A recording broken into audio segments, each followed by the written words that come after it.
Most entrepreneurs never launch because they are stuck chasing perfection. Lamar Tyler almost fell into that trap, but instead, he turned a simple blog into a global brand. Welcome back to Dadpuzzles. Today, I'm joined by a man whose work speaks for itself. From turning blog into a global brand, Lamar Tyler has helped thousands of entrepreneurs and, not just scaling and systemized, but also just being, legacy minded. And, for him, he doesn't even care much about legacy. He even goes about dynasty. This is a big thing, so very happy to have you here, my friend. Thank you. Thank you for having me. I'm excited to be here. Yes, sir. Yeah, so maybe you can tell us a little bit about you, because I know I can go on and on about you, but I think you'll be doing a better job doing that. Sure. Yeah. Again, my name is Lamar Tyler. Speaking of a dad, right? I'm a father of 4, so we got a big range. My youngest daughter is starting her senior year in high school. My oldest is a son who is married now. We started a business almost, about 18 years ago now, around marriage and family in the Black community called blackandmarriedwithkids.com. That took off. We grew that. Then we started doing documentary films and ebooks and audiobooks and more education pieces. And then people saw us doing that and said, can you teach me? So we started a separate brand called Traffic, Sales, and Profit. We eventually sold that first one, exited that one, Black and Married with Kids. And over the last 10 years, we've been working directly with entrepreneurs across the globe, right, to help them grow and scale from here in the U.S. to we've been doing work in London in the last couple of years. And this past March, did our very first entrepreneur event in Ghana, in Accra, Ghana. So, yeah, we're trying to spread this insight and knowledge and things that we've learned to others across the globe. Amazing. Wow. This is amazing. And I definitely have to take notes about, how you did some of the projects, because, I love this idea how, I saw how you're talking about how you're selling the, like you had a package and how the ads were really making the difference. Now, from blog to building a global business, what was that mindset shift? I know there was a little story behind it, but maybe you can share with our listeners, what was the mindset shift? Yeah, one of the big things, Suleiman, when we started, it was that we started with the idea that this could one day become a business, because at the time we didn't know people that were making money doing this. So we said one day it could become a business, so we're going to treat it like a business. And that probably was one of the biggest mindset shifts. So from the very beginning, everything we did, we acted as if one day it would make money. So let's legally get the business set up. Let's set up the bank account. Even though there was no money to put in the bank account, we said, let's set the bank account up. Let's care about how we structure the website, how we structure, we should have a logo. Now, I made the first logo. The first logo was terrible. I would not show it to you today. It was bad. But, we had a logo, right? But the main thing is we just got out into the marketplace. So one of the things I always talk about is that no matter who you are, no matter how long you've been working on something, you have to LAO. So LAO is launch it, you have to analyze it, and then you have to optimize it. So us just getting it out into the marketplace, we launched it, then we were able to analyze it and see what are the things that did. What are the articles that resonated with people and they would come and read? What are the ones that would get no traffic at all and nobody watched it, nobody commented, nobody read it? So then once we got better, we were in this constant feedback loop to create better, create better, create better. And then once we started creating a great product, one of the biggest things we realized is that having a great product did not mean that people were going to give us money. So we had to develop a whole new skill set that was not just creating great content, was actually learning how to sell, market, and monetize the content that we create. So that was like another process. And probably one of the biggest takeaways I give anybody listening is that life is a series of small processes. And as soon as you mastered one, you realize that there's another to be mastered, right? And another to be mastered.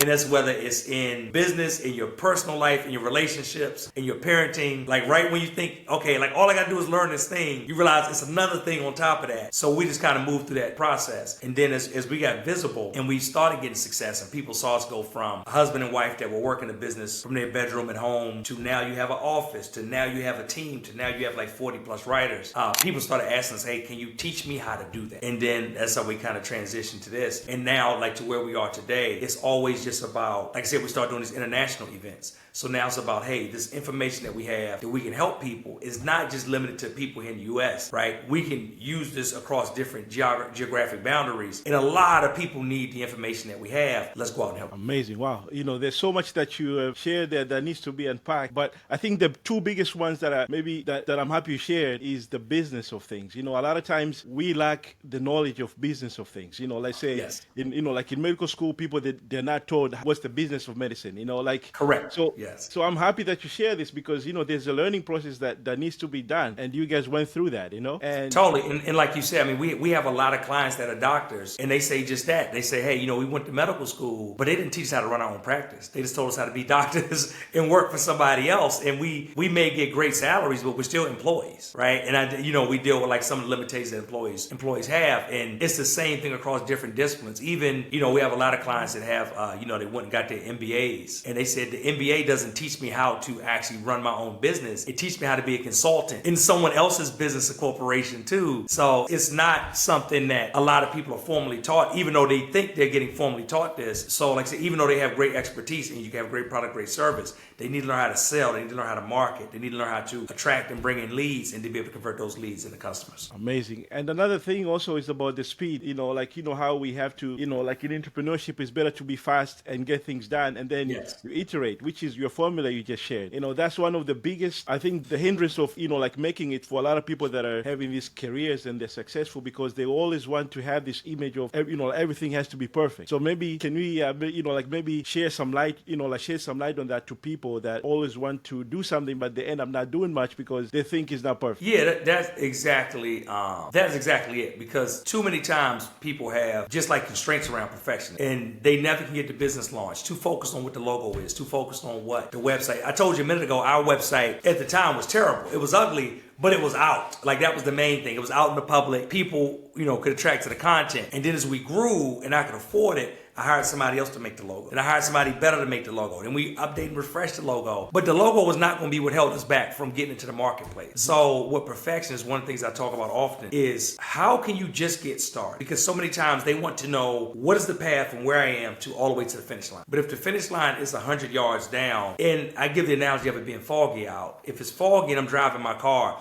I may not be able to see 100 yards in front of me. But what I may be able to see is just 10. And if I go 10 yards, then guess what I'll see? Another 10 yards. And if I go 10 more yards, I'll say I need to make a left and I can go another 10 yards. So the important thing to do, even when you can't see what the end looks like, because in entrepreneurship, you'll never see what the end looks like. You just have to get started and keep going and take one piece by the next piece by the next piece, and then eventually you'll get to the destination. Powerful. Boss, what's the number one system that entrepreneurs, they should pay attention to like get their first, to like get back their time, like what's the number one system that you recommend that entrepreneurs, they should adapt to? Yeah, one of the things for entrepreneurs looking to get back their time, I would tell them to do is start by actually logging how you use the time that you have. And what that looks like is to take a log and let's say over the next 3 days, they actually document what they're doing like every 30 minutes during that day. Now, it seems like a lot. Recently, I told somebody this and they said, well, that's a lot. I told them, just do as best you can because oftentimes it's easy for us to think and to say that we don't have time. But what I always tell people is if you give me your phone and if I have an iPhone and I look at that app where it shows me how you use your time, I probably can see some time that you have. There probably are some social media blocks on there. There probably are some, web browsing blocks on there. So we feel like we don't have time, but the truth is that we're just not good shepherds of the time that we have. So how can we look at the time we have? How can we map out and figure out, like granularly in the granular method by documenting it, what we're using our time on? And then there's two things that we'll see. One is that we oftentimes are multitasking. And as we switch between tasks, we lose a lot of time because our brain is not able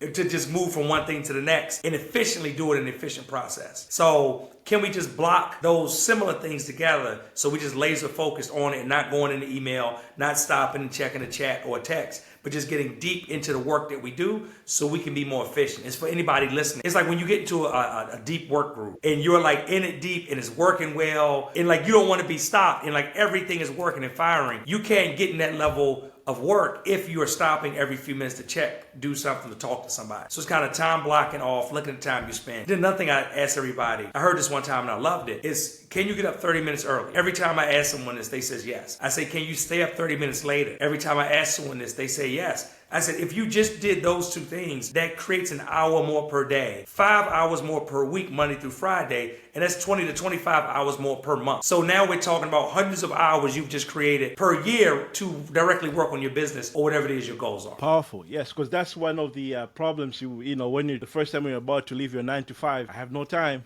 Wow, yes, sir. So what was the hard sacrifice that you made so far, and has paid off big time in the long run? Yeah, I say a lot of what it is what a lot of entrepreneurs face is time and money. Because a lot of times when we think about creating a business, what we're not thinking about is like those two things, right? Like creating a business take a lot of time and money. So when we first started, we both had very demanding jobs. My wife was a project manager for IBM. I ran a TV station's IT department in Washington, D.C. So between those two jobs, between 4 small children, we couldn't start running the business till 9, 10 o'clock at night to 2, 3 in the morning. So like that was time that I didn't have that I had to steal from myself. And I always tell people like sometimes to get started, you literally have to steal time away from yourself. So I had to steal that time away from myself. And then the other thing was money. Like a lot of the early money that we made had to go back into the business to grow the business. So it wasn't fancy cars, it wasn't fancy clothes, it wasn't fancy trips. It was taking that money that we have and saying, hey, we need to hire another employee so that we don't have to do all the work. And a lot of times, like making sure, the thing about employees is they get paid before you do. So like that sacrifice of sacrificing and putting other people first in front of you so that you can build something that's lasting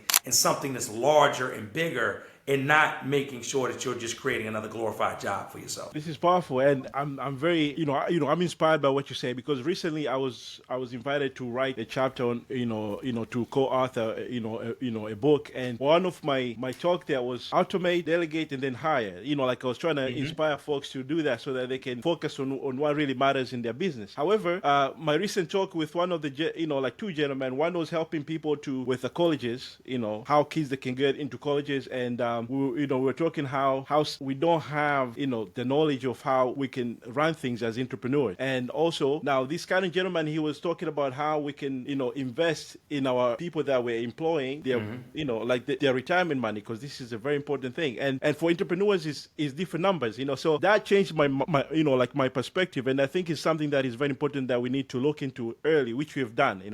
Has it been very helpful for you, like with taxes and stuff like that, like in the early days?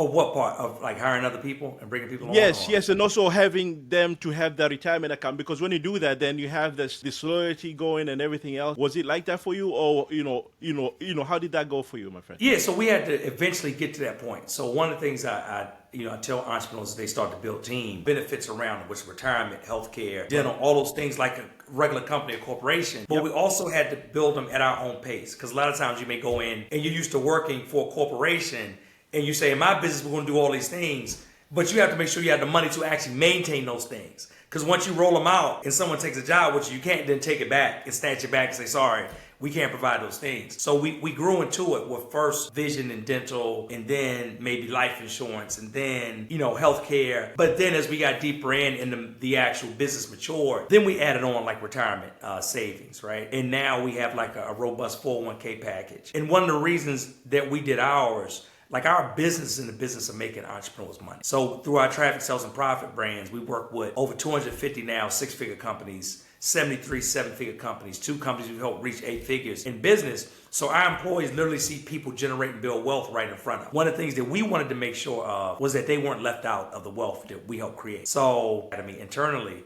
but with the Wealth Academy, like I said, one part of that is, their actual retirement savings. So we have a 401k, but with our 401k, the average, U.S. company match is 2 to 3%. We do a 6% match. So that's like very high. So like for every dollar they put in for the first 6%, we actually match it dollar for dollar. And they're 100% vested from day one. So like that is their money to actually keep. The other part of it is, in addition, we also do profit sharing. So every year, based on the amount of profit that we make, there's a percentage that we can actually then, our retirement account calculates it. We say how much you want to do, and then they automatically split it across the actual employees. And when they do that again, it shows that we have an investment in them. It shows that we care about them. And it's not about me and my wife just taking every dollar we can back out of the business for our lifestyle, but we want them to live well too. We want them to be able to provide for their families at the same time. And it does build loyalty, it does build trust, it builds appreciation. But then it also, like I said, it makes sure that when we generate wealth, the wealth is shared across everyone. Because we couldn't do what we do without the team. So we want to make sure they're able to benefit that as well. Amazing. Boss, I know we're short of time. Maybe, what's the best advice for parents you have that they're trying to balance family and work? Great question. One of the things my wife and I always say is know that there is no such thing as pure balance, at least in my perspective, right? There are definitely times when things are going on with the business and we have to lean in, or else the business is almost like a child itself. So we have to lean in with the business, or else that child that you have is going to go on a path that you may not like. Then at the same time, there's a time when we have to take away from the business and lean in with the children. If couples are listening, I think one of the great things about being a couple is there are times when my wife is doing more at home and I'm doing more in the business, and then vice versa. There might be times when she has a project in the business where it's taking up more of her time and I'm making sure that the kids and everything at home is straight. But like literally leveraging those things out and knowing that things ebb and flow, there may not be this thing where it's exactly 50% of the time is business, 50% of the time is home. It's just really about, setting the priorities, making sure the children know we love them, making sure they know we're here, but then also seeing if we can incorporate them into the business as well so that they know what's going on, they know what's happening, they have a pride in it, and then hopefully one day they'll want to be My friend, thank you so much for really pouring into us today. And your journey is, truly a reminder that legacy is not about what you leave behind, is what you're doing now at the moment. And I think you're definitely inspiring your family and many other families, So thank you so much, sir, for being with us today. Thank you. I appreciate it. And if I did want to ask, if anybody is, watching and would like to learn more about building a business, please visit trafficsalesandprofit.com. We created a new book over the last few months about hidden revenue. And most companies, small business especially, are not getting all the money they should. They probably only make 70 cents for every dollar. And it's a few easy levers that they can pull to actually find like this money is already hitting inside the business without new customers, without running advertising. So we would love to share that with them on the website, trafficsalesandprofit.com. Please, and I'll definitely be sharing that in our notes as well. Thanks so much, my friend, for doing this. And, like that was my question next. So you're always ahead of the game, and I appreciate you, my friend. Thank you so much. It's been great. Thank you. All right, guys, please give us some support. So, subscribe to Dadpuzzles and give a friend a follow. And thank you again for tuning in. Don't worry, I kind of ended